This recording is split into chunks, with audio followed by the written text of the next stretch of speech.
How many hours and years of our lives do we spend on work? For nearly all of us, we spend 30 plus years and 1/3 of our days in our vocation. More time perhaps than we spend at rest or at play. But this isn't a problem. Why? Because work is good. Work needs to be integrated deeply into our lives and must be in line with our most important goals and values. And if it is, we have a far more complete and fulfilling life experience. Welcome to the How People Work podcast, where we explore the intersection of how humans think and act and how they apply themselves to their work. When you understand both of these things, you'll be equipped to be insightful, compassionate, and compelling leaders. Previously on the How People Work podcast. Yeah, that's why we just can't push culture hard enough, and trust hard enough. That ultimately is what people want. Yeah. And if you want the best people, yes, pay them well, give them good benefits, but show them trust, respect, dignity, point them in the right direction and let them run. So I think there's this this has been a winding conversation around this topic of, do people want to work? Yeah. And I think part of what this looks like in current times is there's all these, return to work mandates and things like that. Yeah. Or return to office mandates right. and things like that. Those that you're don't hearing seem to about. be working out. They don't seem to be working out, but I think the perception is from maybe leadership is like, we're asking people to come back because we think that they're more productive when they're together. Yeah. And I think there actually is some merit and truth to that. Yeah, there's some merit to that. People have found that they might be happier working more flexibly or hybrid. And so there's obviously great resistance to this idea of return to office. And I think the conclusion, possibly errantly, is that, well, people just don't want to work. They don't want to come to the office because they don't want to be accountable. And so I think that would be an interesting topic to discuss. And there is a study recently, they surveyed about 1,500 workers. There's a few quotes here from it that I think are maybe a jumping off place, but people who had greater control over their time, that is, who had more flexibility, had the highest job satisfaction and overall satisfaction with their lives. Not surprising. And pretty strong. Not surprising how that might be at odds with things like return to work mandates. Yeah. Those who felt a sense of time scarcity had less satisfaction with their jobs and thus were less satisfied with their lives. I don't like to be rushed either. The number of hours people worked was not related to how satisfied people were with their jobs. Interesting. So sort of different framing of this concept around, productivity and how productive you can be, and it's not hours in a day and so on. Right.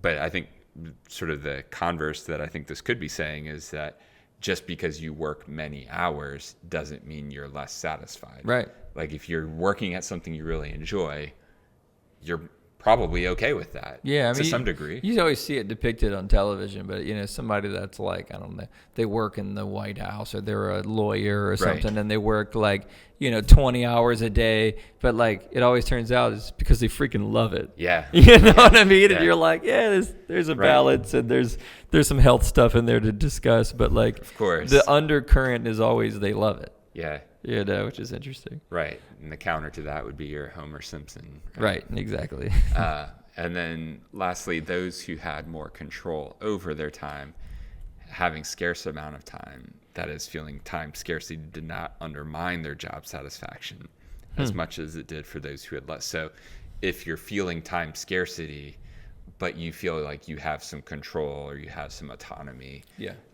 then that seems to have a positive effect there. So I'm curious what you think about that and maybe just this take. I mean, it's good. I see the issue here is that all of these things, which make perfect sense, but they all are about satisfaction with their job, satisfaction with their life, right? It's kind of like that's the theme. Mm-hmm. It doesn't really speak to productivity. Right. It doesn't speak to alignment. Right. It doesn't speak to culture necessarily, because I like it. I'm glad, and that all makes sense to me. And we do what we do at Fringe because We believe statistics like that. Yeah. And we want people to be satisfied with their work, and we're not going to change that. That's the decision that we've made. But if I could teleport everybody in for a couple of hours every morning, right, and they were all happy to do that, and we got to get around and get in groups and get around a whiteboard or get, and just have some like live discussion on a daily or weekly basis, would I do that? Yeah. Like, there's something special about being together in person, and that's why we get our teams together in person every year. That's why we do it. Yeah. Well, as you know, we just had a retreat recently with the product and engineering team. Yeah. It was great. Right. That's groundbreaking. Our most distributed team here at Fringe. Virtually all of the members are not here in Richmond, where many of our other team members are in fact located.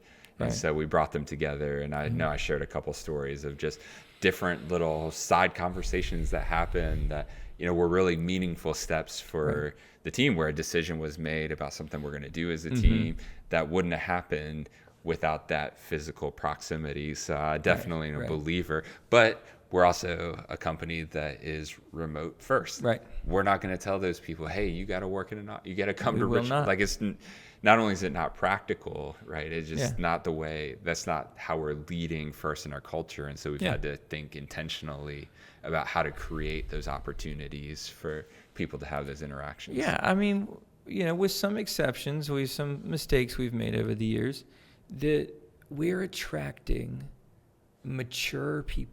Mm-hmm. Whether they're 21 years old or whether they're 45 years old, they're mature, and they are taking the freedom that they've been given to when they work, how they work, and instead of taking advantage of it, instead of lacking integrity, instead of just saying they got plenty of money, they don't need me to work that hard.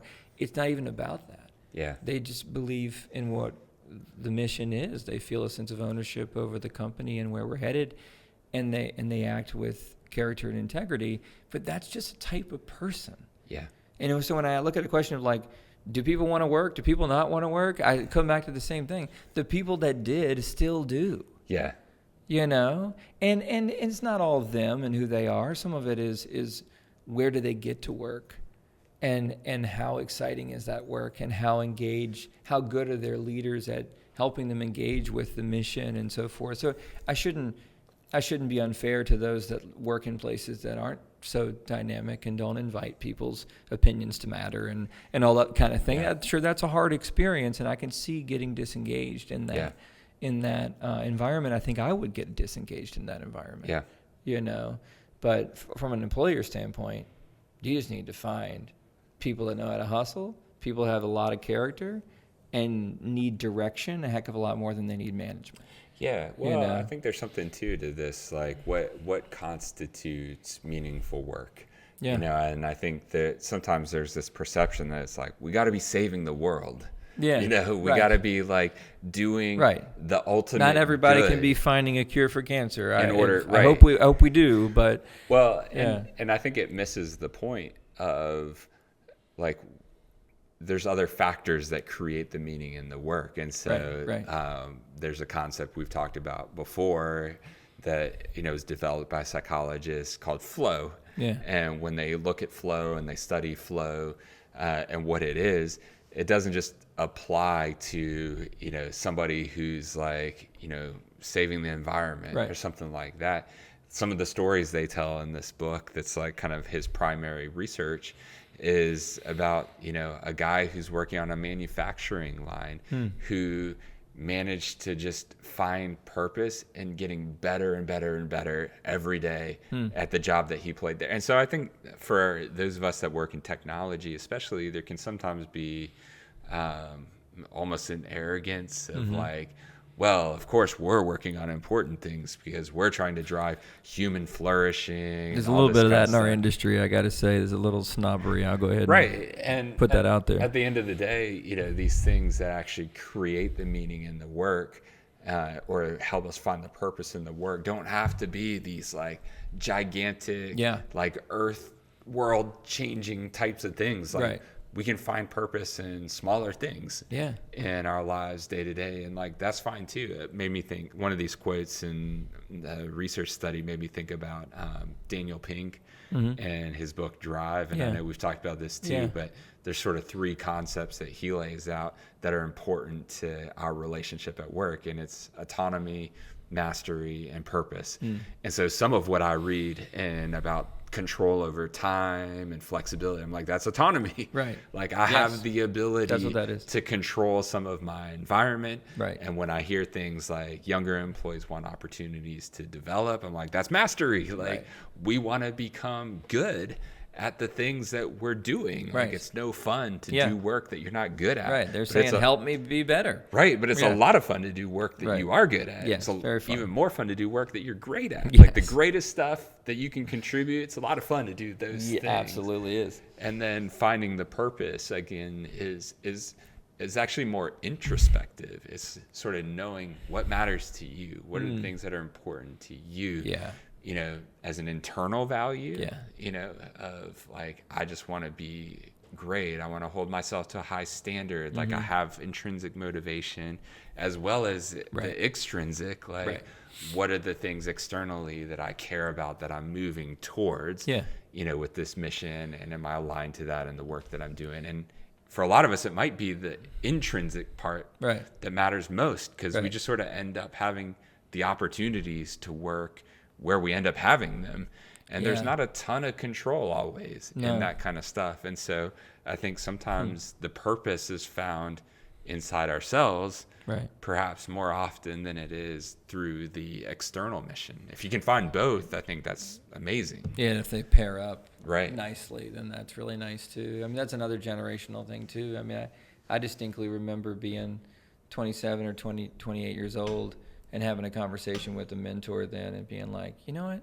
I feel for the first time that I'm confident in who I am and what I bring to the table. Mm-hmm. And I didn't feel that way a year ago. Yeah. You know?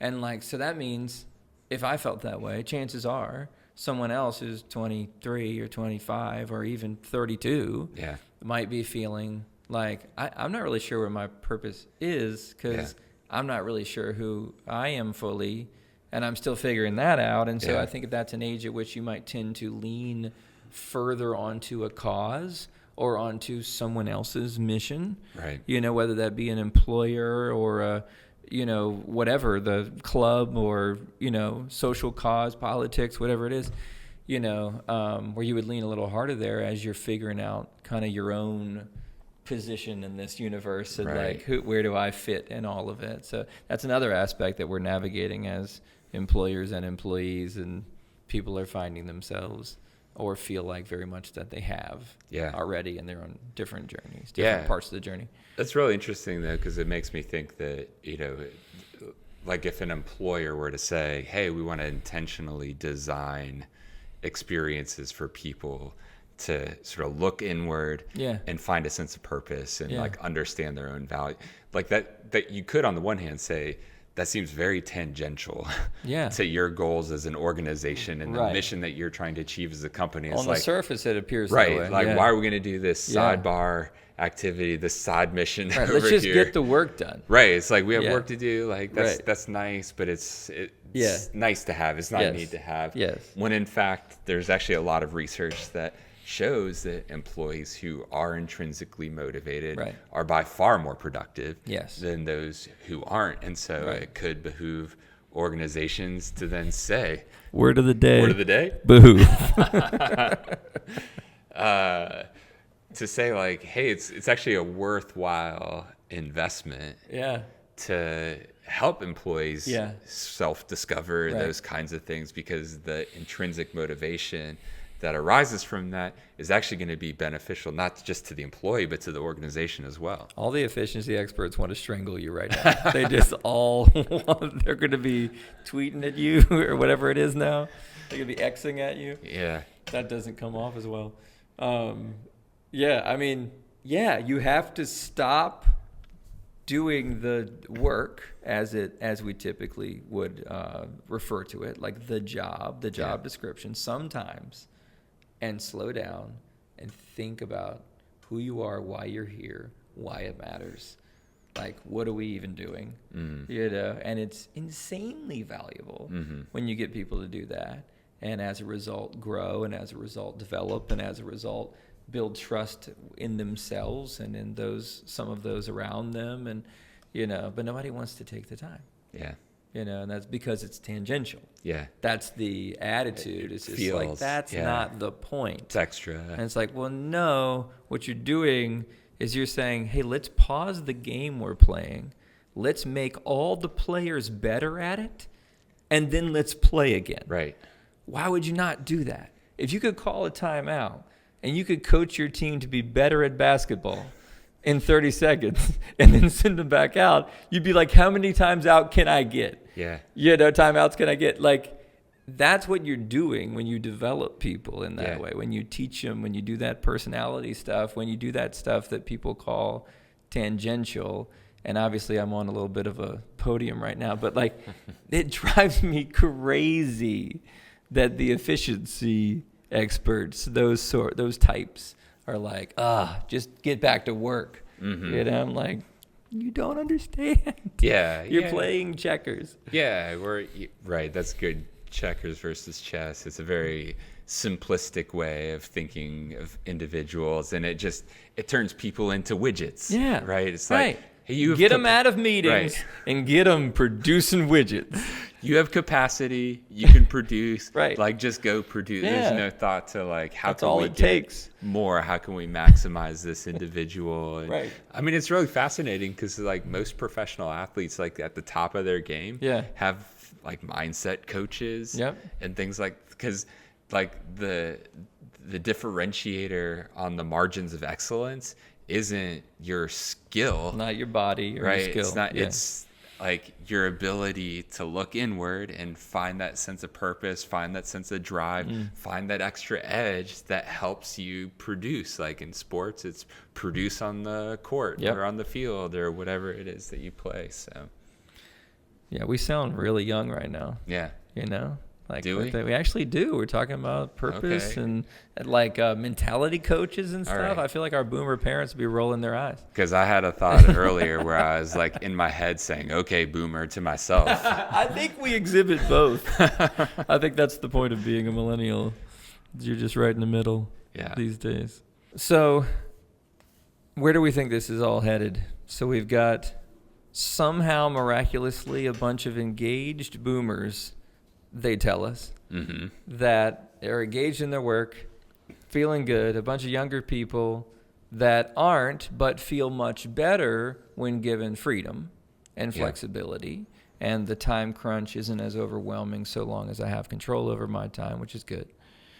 So knowing that that's the generation that is going to run this ship in short order, like what does that mean?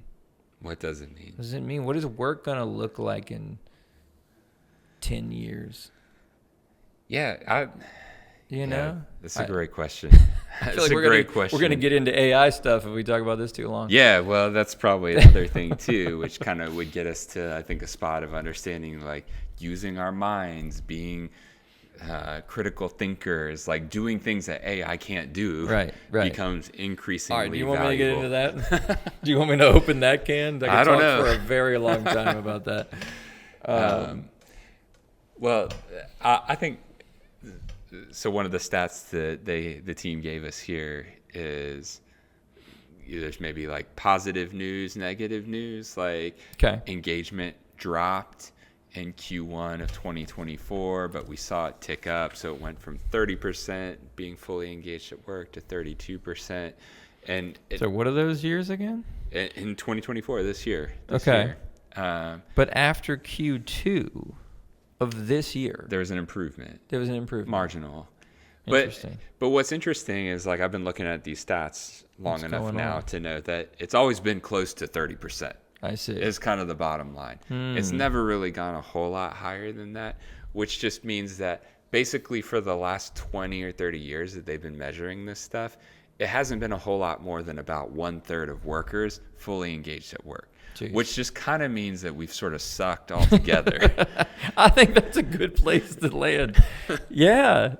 I mean, That's tough. I think honestly it just comes down to maturity in relationships, like balancing that authority plus empathy together thing, because you've got people that just most fall on the side of over authority. Yeah. Right. I mean, historically speaking, certainly. And then I think for the most part now too, still, you have this overemphasis. If I'm in charge, just shut up and do it. Right.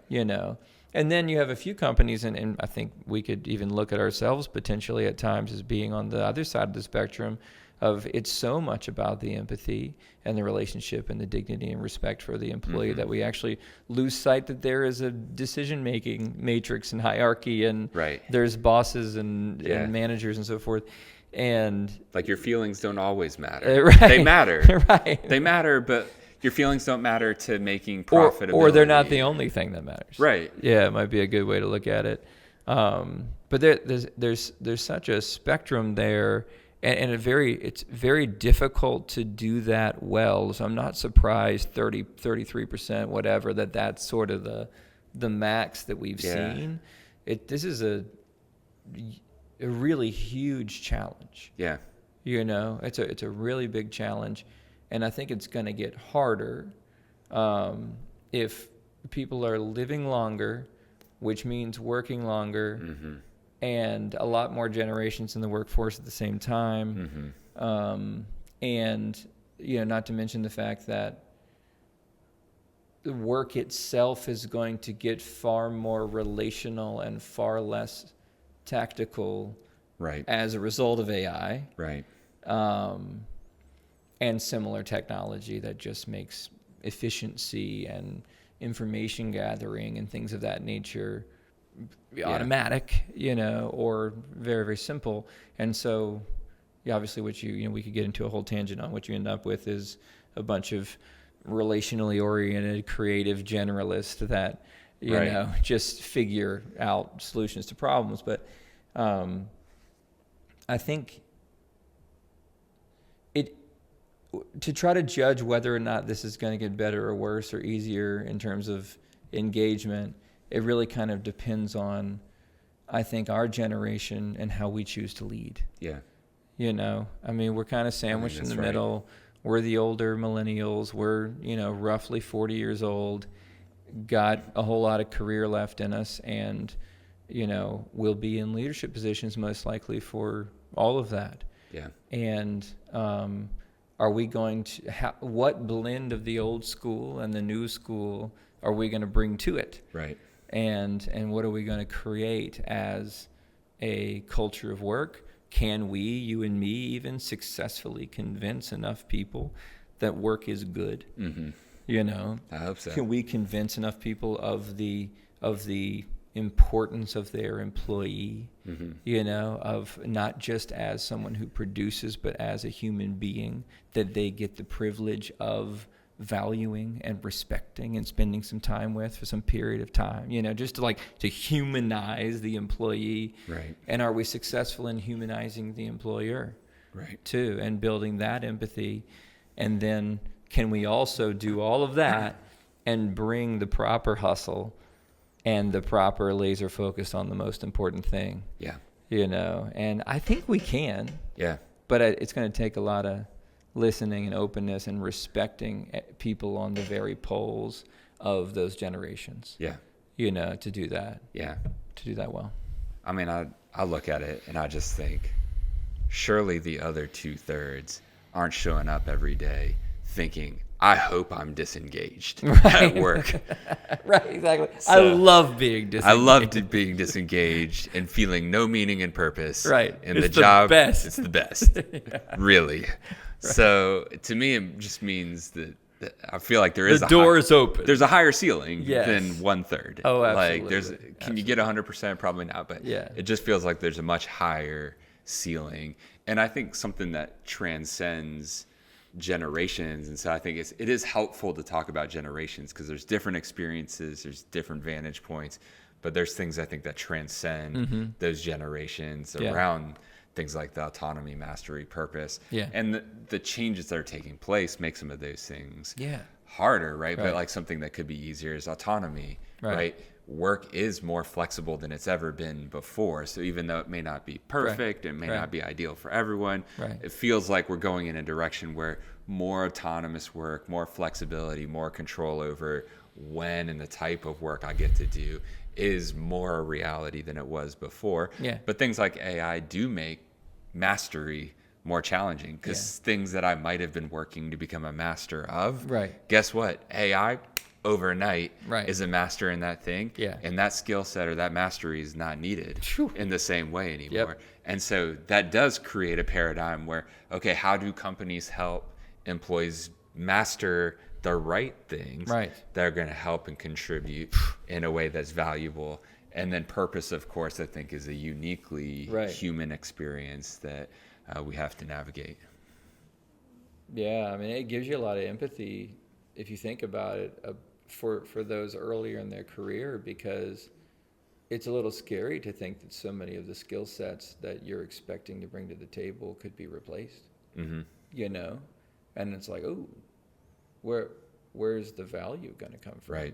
You know, like we're a little bit more insulated from it at our age and sort of like where we are career-wise, because businesses need leadership, they need decision makers, and you know, and so we can fulfill that role. But if I were younger in my career, I would think, what's going, like, how do I prepare myself? How do I make sure that I'm valuable? We should do a whole episode on that. Because it comes down to decision making, emotional intelligence, all that stuff that we like talking about anyway.